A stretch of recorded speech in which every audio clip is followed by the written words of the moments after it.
There's no alarm expected, so if it's one goes, it's real, and we meet on the ice rink.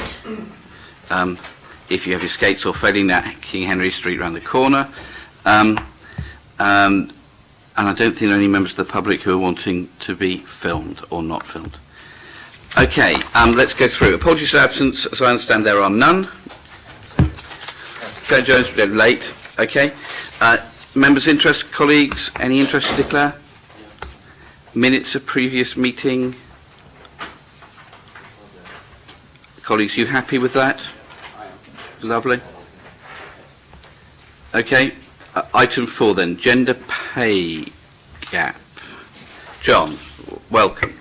Oh, actually, no, more importantly, we have to go around and introduce ourselves. Sorry. Darren, do you want to start? Don't know why you're picking on me first rather than Luke. Well, and you're the end of the line. Okay. Hello. Yeah, I'm Darren Sanders. I'm a councillor for the Baffins ward. Luke Stubbs, councillor in Eastern Carringswater. Gerald Van Jackson, chair of the Employment Committee and leader of the council. David Penrose, Democratic Services Officer. Stuart Hagland, the same. Peter Bell, Deputy City Solicitor. David Williams, Chief Executive. John Bell, Director of HR Legal and Performance. Helen Kane, Assistant Director of HR. Okay, nice to see everybody. Okay, item 4, gender pay gap. John. Okay, thank you, Chairman. This is the second report that members have had on gender pay gap, because obviously it's a new requirement that came in last year. So we published our gender pay gap by 31st of March last year. So this report effectively relates to what we have to publish by the end of this financial year. The headline is that the council's gender pay gap has come down.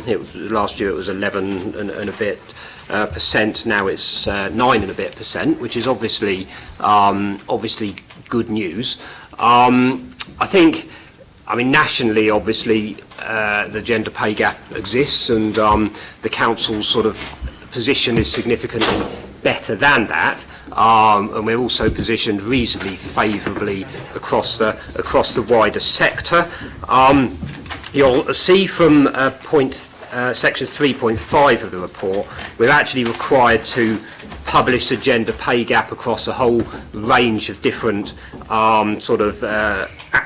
aspects, if you like. I would suggest to members that a number of those are kind of red herrings. So, for example, we're required to publish our bonus pay gap, where the council doesn't pay bonuses, but because the definition is quite broad, that includes things like honorarium payments for exceptional performance, which we do have, and they fall within that category, but statistically that's not really a huge issue, and I think I would very much channel members' attention towards the headline figure, which is obviously the mean gender pay gap.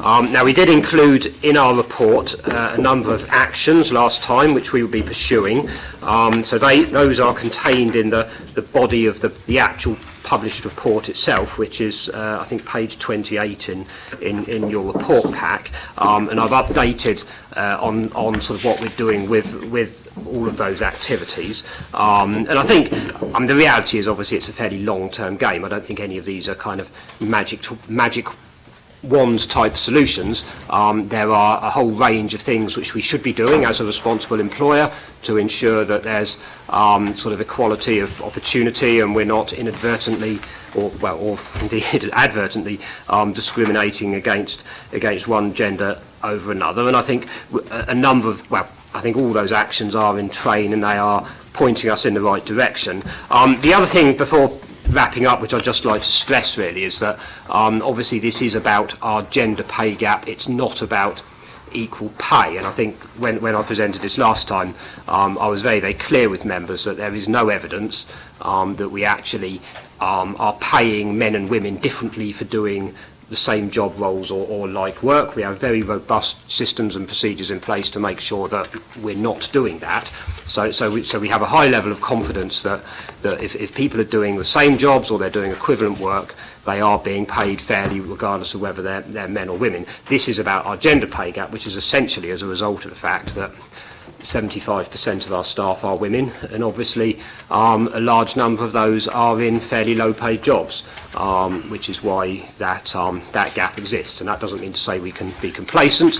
There are clearly things that we can and should be doing to address that over time, but this isn't an issue about sort of inequality of pay for individual job roles. Thank you. Okay, colleagues, since John started to speak, we've been joined by two more councillors who are members of the committee. Just to check, Councillor Mason, have you any interest to declare? Councillor Chowdhury, any interest? No, thank you both. Welcome. Councillor Sanders. Thank you, Chairman. Just a few things. Firstly, I'm conscious it's 5 blokes discussing a gender pay gap, so which may not help as much as we go forwards. But it feels to me from reading the report, John, that essentially the controllables have come down significantly. So things like bonuses or whatever counts as bonuses has come down significantly. And that's actually contributed quite a lot to the welcome reduction in the gender pay gap. 2 points which I wanted to raise, one of which I could frankly raise at any time, but I think it's useful to raise it now. The other one of which is, it'd be grateful for your thoughts on the longer term stuff that we need to do, whether any further structural issues that we need to look at in terms of reducing the pay gap. I realise you're talking about 75% of the staff being female and the concentration in low paid jobs and the issues around that which occur in the public sector. The second one is one I could frankly raise at any time, which is the discussion around the living wage, which you mentioned here. Clearly, since the last committee, the Living Wage Foundation has given updated instructions on what its wages are. We as an administration are committed, and the committee as a whole is committed to the living wage. And I think I can't speak for colleagues, but I would be very grateful for an update, ideally in writing at some stage, on what we plan to do to uprate it. And that would include 2 things to my mind. Firstly, the upcoming local government pay award and what that does. And secondly, what steps can be taken to ensure that we continue to be a living wage employer, ideally, from the date of the Living Wage Foundation upgrade. So the longer term stuff and the stuff around the living wage, the latter of which I think is more for noting and minuting rather than action in this report. If that's okay, Chair. Yeah. John? Okay, well, Pat, I mean, certainly I'm more than happy to give you a detailed response in writing on the second point. But, I mean, the headline to that really is, yes, I mean, you're right, that the Council is committed to paying the living wage as defined by the Living Wage Foundation. That was announced fairly recently at a new level, which was £9 an hour, I believe. Exactly. So, obviously, the Council's commitment to pay the living wage will extend, so it will include that, and that was our sort of our intention to up our rate of the living wage. The local government pay settlement this year has been, I sort of hold back from saying it was generous, but it was more generous than we've had in previous years, and was quite heavily weighted towards those at the lower end of the pay scale, to the extent that actually when we implement that for April 2019, basically all of our staff will be above that level anyway. So, and that's been a very deliberate policy shift nationally. I mean, I'm on a steering group at the LGA to around sort of reviewing the pay spine, and that was a very conscious decision that was made to ensure that there was specifically a bit of headroom between the bottom end of the scale and the national living wage, but in incorporating that headroom, it's actually made it pretty consistent with the foundation living wage as well, which is obviously a good thing. In answer to your first point about the sort of longer term issues on the gender pay gap, I think it's I mean, yes, you're absolutely right. If the makeup of our workforce is essentially that 3/4 of it is female, and obviously the nature of our job profile is that an awful lot of our jobs are quite low paid, and a lot of those jobs are occupied by women, and I think there are some reasons around that, which are just statistical, but of course a lot of these issues are also fairly societal, and if you think about the nature of some of those job roles, we're talking about things like lunchtime supervisors in schools, we're talking about people working in care homes, a lot of those roles are part-time, and I think where we are in society, there is still a tendency for those jobs to be performed predominantly by women, and I'm not saying that's a good thing, but obviously Portsmouth City Council is sort of is dealing with the same issues with its workforce that any other large organisation is.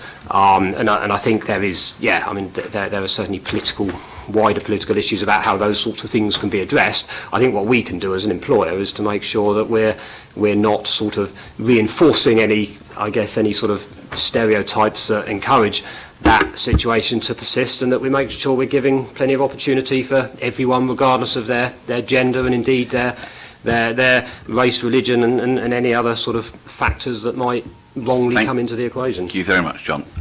Can we have a paper back to this committee about living wage for our next meeting, please? Okay, Luke. Yeah, in last year's report, because I insisted on it, there was a section about breakdown by age, which showed entirely predictably that amongst workers in their 20s, women were paid more. Why is this not in this version of the report? And why is there nothing, therefore, in the recommendations about how men in their 20s are, if you're going to take this politically correct equal outcomes line, which I appreciate what you said, but that is where the government is coming from on this. Where is your action plan to do something about that? Well, I mean, the report is there to comply with our legal obligation to publish a gender pay gap, and we've obviously framed the report in such a way to meet that. Yes, I'm aware, Councillor Stubbs, certainly last year you did ask for information containing an age breakdown. I mean, I didn't carry that forward into this version of the report, and more than happy to do so if that is members' wish prior to 31st of March.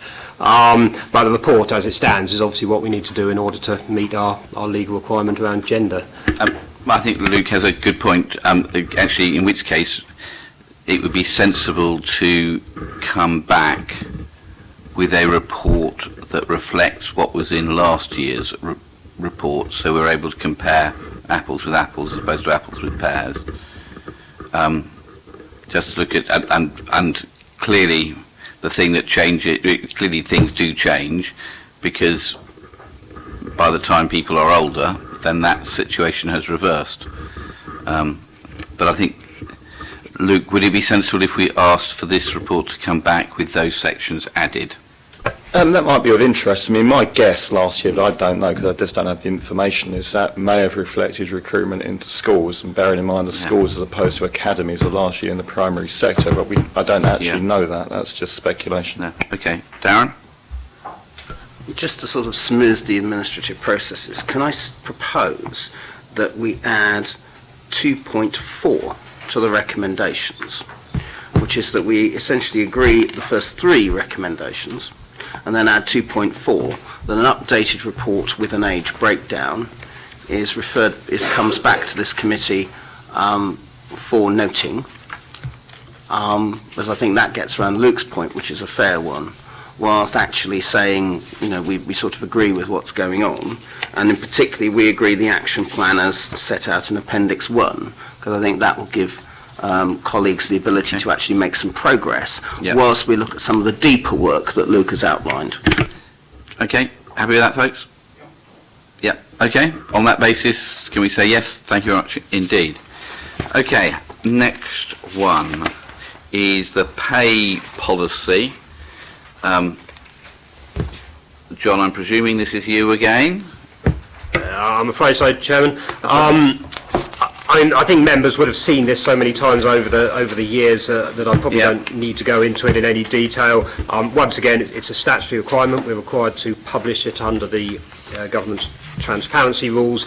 It will need to go forward to full council by 31st of March, but I don't think there's anything in it that's significantly different to previous versions that members would have seen, so I don't think it's necessary for me to dwell on any points within it, but happy to take any questions members may have. Darren? Just one question, really. Committee has previously talked about doing what would be the 1920 pay policy up front and early. When were you planning to put that in front of us? The report by its nature is retrospective, so it's the pay policy that was in application for the financial year that's finished. So effectively, I don't think I could do that until after we get past the 1st of April 2019. Okay, I have a question on page 43. In paragraph 3, pay the foundation living wage. I presume really that means the living wage as set by the Living Wage Foundation. Yes, that's Could the same we thing. make sure that that is clear, because there's been different names being run around in this authority for some time, so could we just make sure that that is the living wage, even as set by the Independent Living Wage Foundation? Yes, I can certainly amend the wording to Okay. that. Yep. Colleagues, are you happy with that, folks? Okay, thanks much indeed. Quarterly sickness report, which is on page 47. Okay, John again. Okay. I mean, once again, members will be very familiar with the format and broad content of this report. I mean, you'll have seen that sickness has unfortunately crept up a little bit over the last period, which is obviously not good news. I think for some time now we've been in a position where we've sort of bobbled around that sort of level of absence, and it's gone down a bit, sometimes up a little bit in others. I think there are two directorates in particular where I think the members may be particularly concerned. One of those is the port, and I think I've mentioned previously that there are a relatively small number of quite significant absences in that area, or at least there have been, and because of the relatively low number of staff, that sort of statistically is quite significant. I mean, I can tell you of the 9 absences that were causing us particular concern, 4 of those people are now back at work, 2 have left the council's employment, and 3 are still very actively being managed. Members may be aware that because of the nature of the sort of the reporting process, effectively it's a rolling 12-month period. So even once a particular sickness kind of issue, if you like, has been resolved, that obviously remains in the stats for 12 months until eventually it sort of drops out, and so there is always a time lag between issues being resolved and when they drop out of the statistics. And I think what members will see is that because the issues in that area have been dealt with, that number will start to go down in subsequent periods. I think the other area where absence has increased is in adult social care, and I've actually asked Andy Biddle to be present today should members have any questions about sort of particular issues in that area and what actions are being taken by management to address them. The other thing I just refer members to is the various work being done to promote well-being, and this is obviously a big agenda for the council at the moment, and we're doing a lot of really active work in that, which I've detailed in the report, and that's included actually gaining some additional funding for the Well at Work project, which I think is that's about £350,000 that the council's gained to promote well-being, both within its own workforce and the wider city. And obviously we've got a particular focus on mental health and stress at the moment, which has always been a big cause of absence, as members will be aware, and of course it's an area that's continuing to evolve in terms of how that's managed, how it's identified, and how that's dealt with within the workplace. So that's what I wanted to mention, and obviously if members have any questions, either of myself or of Andy, I'm happy to take those. Okay, Andy, thank you very much for coming.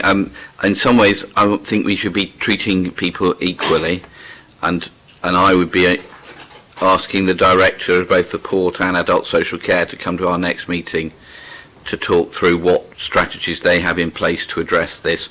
And it seems to me unfair to ask you to do that when we're not got the Port here as the 2 main outliers. John, you're looking worried. Yeah. Well, if I can just assist on that one. Mike Sellers, the Port Director, has been to a previous meeting of this committee to explain. So fine, and the numbers are still too large.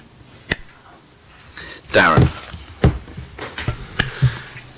Gerald, I think we've got 2 different approaches here. I think the first one John has already outlined, that in fact with the Port, some of the 2/3 of the issues are being managed.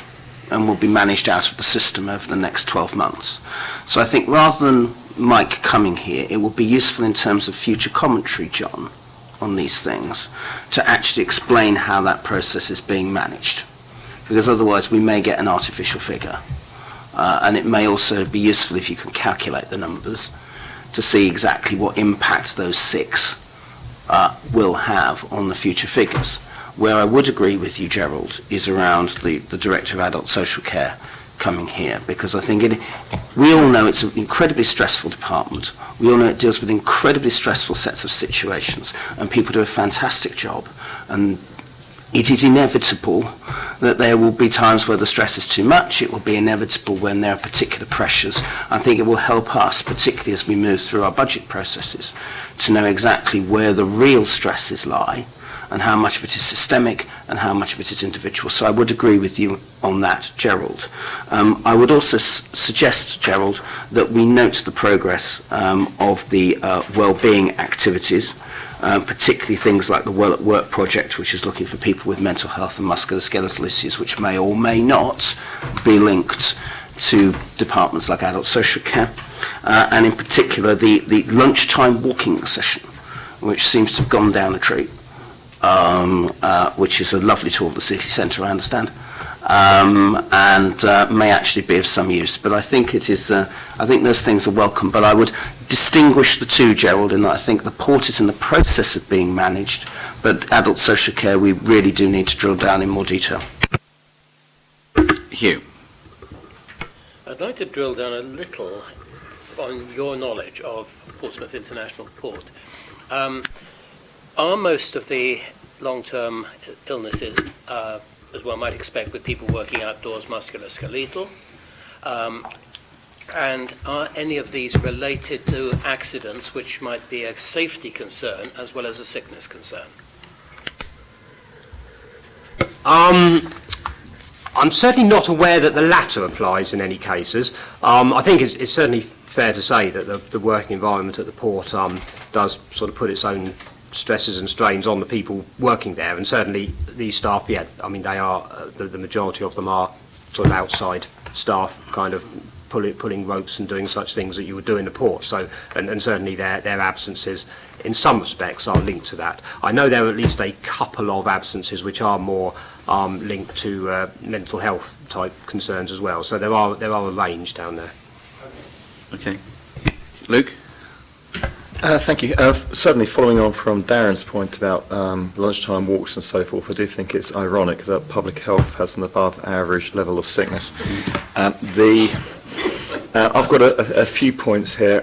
Firstly, this one probably towards Andy, maybe towards John, just about occupational health and your view on how that's working out and whether there's anything further we can do to get people back to work quicker, or if necessary to manage people out.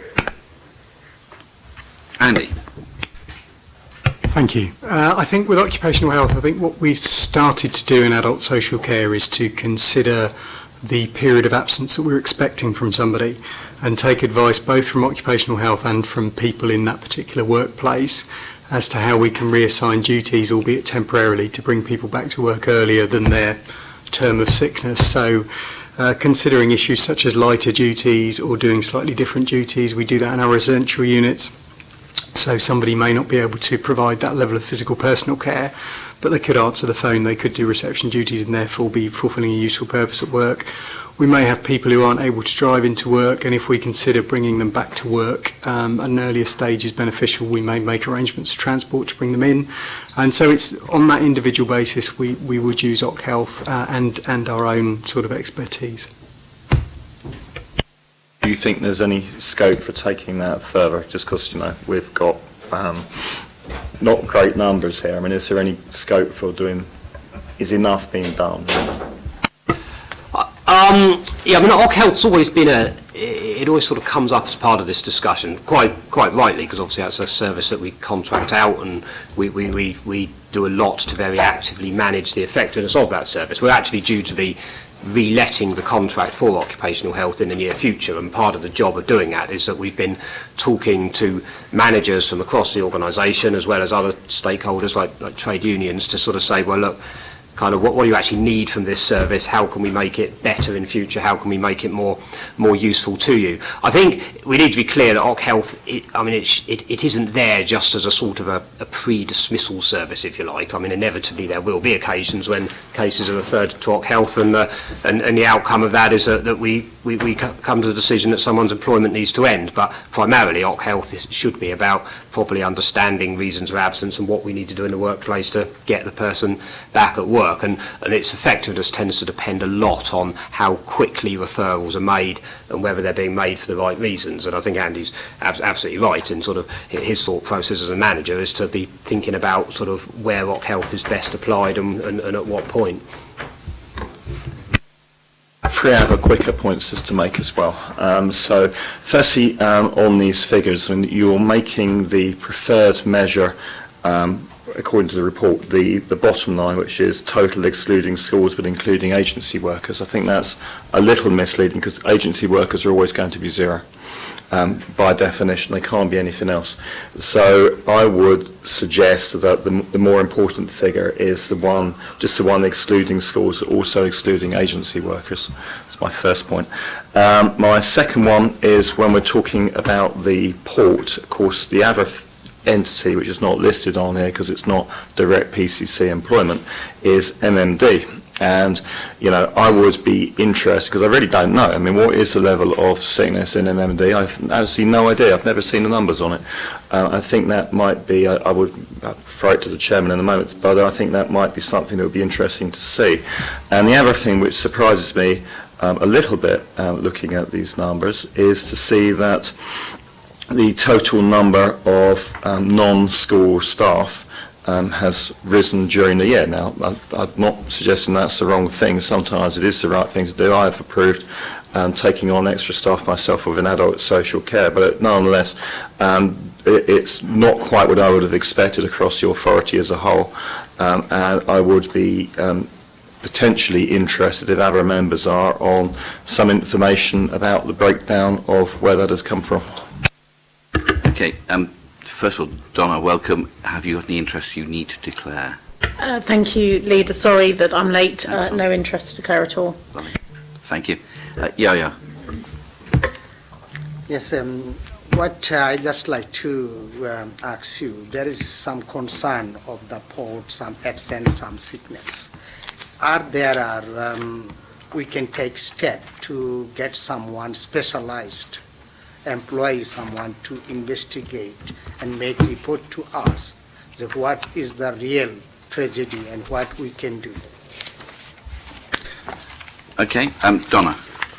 Thank you very much. Luke mentioned MMD. I'm just trying to recall now off the top of my head. I think it's about 6 point something, but they are reported to Councillor Dowling and I at the MMD board meetings, and I think we've got one end of this week or next week. But we do get them as a council just through Ben and I on the PRED portfolio. Okay, I think there's considerable good sense in having MMD as a line within here, if we're allowed to. In terms of Luke's thing about whether we should include agency or not, I think the point of this is to try to compare what's going on time by time. Is the measure that we've got the one that we've consistently used? Yeah, I mean, we always report like for like, and I guess members can focus on sort of whichever line they feel most appropriately. But certainly, that's the same format we always use for comparison purposes. Yeah. Okay. And going back to Darren's thing, I would like Mike Sellers from the Port to be here. This is not for people to be told off, but if there have been changes in what they've done, it's actually useful for us to know what actions management has taken to try to make changes and address that. So adult social care and the Port are the two significant outliers, and I would like both directors to come next time to explain either what they have done that's making changes or what they intend to do, because we have a responsibility to keep oversight of this on a corporate basis, and that I can't remember when did Mike come to meet this committee? Can't recall. I think it was a couple of meetings ago. Okay. Donna, can you remember? Summer, June, maybe. Yeah, we had an employment committee in September, and I think the one before that was June. So might have been the June one. If not, it would have been. I think they had one just before Purdus, so it would have been March. Yeah, because I can't remember him being here when I've been chairing him. No, but obviously there's been so much that has improved, as you're probably aware, Gerald, both at MMD and the port, and I think that they have had to change cultures, working times at MMD, they've had to go through a consultation with the unions, which actually went very well and was very supported actually by the unions for the weekend working shifts to change. Actually, it would be great to get an update because there have been some great things. I think we're not seeing the positive outcomes of a lot of it yet because it takes time, but by the next quarter hopefully we will do. Yeah. Okay, so I think it was very helpful. I think there were huge amounts of change going on at the port. So, Luke, I quite like, the point of this seems to be that we just need to compare apples with apples as opposed to apples with pears. Is it all right if we keep with the same one that we have been using so that we can see? Or do you want or should it's your report when it comes down to it, that's it. I don't mind. Okay, fine. Are you happy with that? So just keep the recording as it was, but ask people to come back from both the port, and hopefully they can answer Yo-Yo's question as well, and Ines to come and talk to us about what's going on in their areas at the next meeting. Thank you. Okay, I think we now. Item 7 is moving into confidential business on the basis that we're talking about individuals. So I'm very sorry, Fiona, we're going to throw you out. So can I propose we move into confidential session because we will be talking about individuals? Okay. Okay, thanks, John. Sorry? Just switch the system off.